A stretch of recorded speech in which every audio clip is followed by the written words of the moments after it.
કેટલાક દિવસોથી રાજકોટમાં મેઘરાજા અવિરત વરસી રહ્યા છે। આજે પણ રાજકોટમાં વરસાદ વરસ્યો અને અનેક વિસ્તારોમાં વરસાદી માહોલ જોવા મળ્યો। 150 ફૂટ રિંગ રોડ, મહુડી પ્લોટ, ત્રિકોણબાગ સહિતના વિસ્તારોમાં વરસાદ વરસ્યો। અમીન માર્ગ, કાલાવડ રોડ, સંત કબીર રોડ, રામનાથપરા સહિતના વિસ્તારોમાં પાણી પણ ભરાયા। રાજકોટ મ્યુનિસિપલ કોર્પોરેશનની પ્રી મોન્સૂન કામગીરી પર પણ સવાલ ઉઠે તેવા દ્રશ્યો જોવા મળ્યા। કોર્પોરેશનની કચેરી સહિતના વિસ્તારમાં પણ પાણી ભરાયા। પાણી ભરાતા રાજકોટવાસીઓની હાલાકી પણ વધી હતી। તંત્રની બેદરકારીને કારણે પાણી ભરાયાનો વિપક્ષનો આક્ષેપ।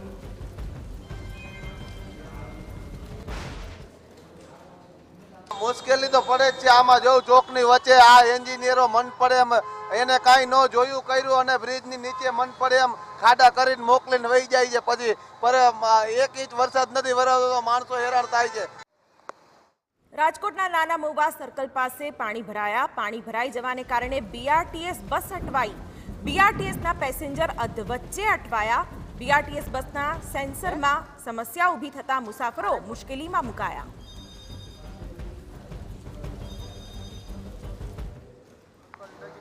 રાજકોટ શહેરમાં સવારથી મેઘરાજા અવિરત વરસી રહ્યા છે। આપને સીધા દ્રશ્યો બતાવવા માંગીશ। રાજકોટના જે નાના મહુવા સર્કલ નજીકના દ્રશ્યો છે કે જ્યાં બીઆરટીએસ રૂટ છે ત્યાં પાણી છે તે ભરાઈ ગયું છે ને બીઆરટીએસ રૂટમાં પાણી ભરાઈ જવાના કારણે અત્યારે બસ છે, બીઆરટીએસ બસ છે તે અહીં ઊભી થઈ ગઈ છે। બીઆરટીએસ બસ છે તે ચાલવી છે તે મુશ્કેલ થઈ ગઈ હોય તે પ્રકારની સ્થિતિ છે તે જોવા મળી છે। રાજકોટના અનેક જે રાજકોટનો 150 ફૂટ રિંગ રોડ છે કે જે રાજકોટનો રાજમાર્ગ કહેવાય છે, પરંતુ આ રાજમાર્ગમાં પણ અત્યારે પાણી છે તે ભરાય છે અને અત્યારે અહીં જે જગ્યાએ હું ઊભો છું ત્યાં જે ગોઠણ સુધીના પાણી છે તે ભરાય છે ને તેને કારણે લોકોને છે તે હાલાકી પડી રહી છે। આપણે ડ્રાઈવર છે તેની સાથે વાત કરવાનો પ્રયત્ન કરશું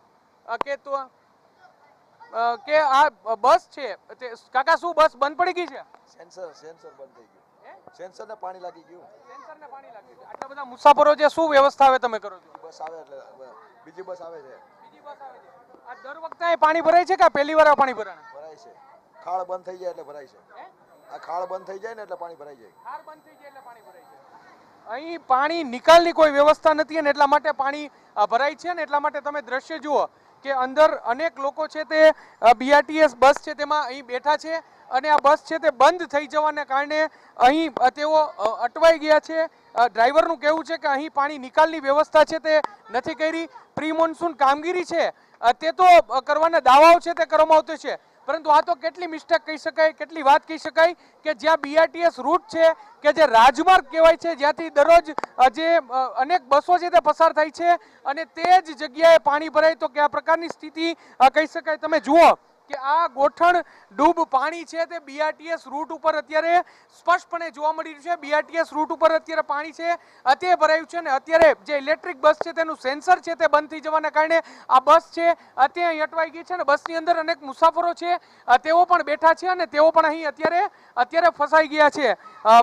સૌથી મહત્વની વાત છે કે રાજકોટ શહેરમાં જે પ્રકારે અત્યારે તો જે વરસાદ પડ્યો છે તે વરસાદ માત્ર 1 થી 1.5 ઇંચ 2 ઇંચ જેટલો વરસાદ પડ્યો છે, પરંતુ જો વધારે વરસાદ પડે તો સ્થિતિ કયા પ્રકારની થાય તે તમે સમજી શકો છો। અહીં કેટલાક બાળકો છે તેઓ સ્વિમિંગ કરી રહ્યા છે એટલે તમે અંદાજો લગાવી શકો છો કે આ પાણી છે તે કેટલું અહીં ભરાયેલું હશે, આ પાણી છે તે કેટલું હશે, કારણ કે બાળકો છે તે અહીં સ્વિમિંગ કરી શકે તેટલું પાણી છે તે અહીં ભરાયું છે। રાજકોટ મહાનગરપાલિકાનું તંત્ર છે તે ઘોર નિંદ્રામાં હોય તે આ દ્રશ્યો છે તેના પરથી સ્પષ્ટપણે લાગી રહ્યું છે અને સ્પષ્ટપણે તમે સમજી પણ શકો છો, કારણ કે રાજકોટ શહેરનો જો માત્ર 2 ઇંચ વરસાદમાં આ પ્રકારની સ્થિતિ હોય, 1.5 થી 2 ઇંચ વરસાદમાં જો રાજકોટમાં આ પ્રકારના પાણી ભરાતા હોય તો જો રાજકોટ શહેરમાં 8 થી 10 ઇંચ વરસાદ પડે તો કયા પ્રકારની સ્થિતિ થાય તે સમજી શકાય છે। જ્યારે પણ પ્રી મોન્સૂન કામગીરી થતી હોય છે ત્યારે પ્રી મોન્સૂન કામગીરીના કેટલાક સામાન્ય જે કેટલીક કામગીરી હોય છે એ પછી મેનહોલ છે તેને સાફ સફાઈ કરવી, ગરનાળાઓ સાફ સફાઈ કરવા, વોકડા સાફ સફાઈ કરવા, પરંતુ જે રીતે બીઆરટીએસ બસના ડ્રાઈવરે કહ્યું કે અહીં એક પાણી નિકાલની જે વ્યવસ્થા છે તે સાફ નથી થઈ અને તેના કારણે પાણી ભરાઈ ગયું છે અને એ જ સેન્સરમાં પાણી ભરાઈ જવાને કારણે, પાણી આવી જવાના કારણે અત્યારે બીઆરટીએસ બસ છે તે અધવચ્ચે ઊભી થઈ ગઈ છે। લગભગ અડધો કલાકથી આ બસ છે તે અહીં ઊભી છે। બીજી બસ આવવાની વાત છે તે કરવામાં આવી રહી છે, પરંતુ એક પણ બસ છે તે અહીં હજી સુધી પહોંચી નથી અને મુસાફરો છે તે પણ અટવાયા છે, કારણ કે અનેક મુસાફરો છે તે અત્યારે બસની અંદર છે ને BRTS બસ છે તે નાના મોવા જે સર્કલ છે ત્યાં અત્યારે ફસાઈ ગઈ હોય ને ત્યાં દ્રશ્યો છે તેના પરથી તમે સ્પષ્ટપણે જોઈ રહ્યા છો. રાજકોટ મહાનગરપાલિકાને એ વાતની ખબર હોવી જોઈએ કે આ ઇલેક્ટ્રિક બસ છે તે સેન્સરથી ચાલતી બસ છે અને તેમાં જો પાણી અડે તો સેન્સર છે તે બંધ પડી જાય છે. ત્યારે અહીં પણ કોઈ પણ પ્રકારની યોગ્ય વ્યવસ્થા કરવામાં ન આવી અને પરિણામે અત્યારે આ બસ છે તે અધવચ્ચે જ ઊભી છે અને તેને કારણે અનેક મુસાફરો છે તે હેરાન પરેશાન થઈ રહ્યા છે. કેમેરા પર્સન ભાવેશ લશ્કરી સાથે મોહિત ભટ્ટ, TV9 રાજકોટ.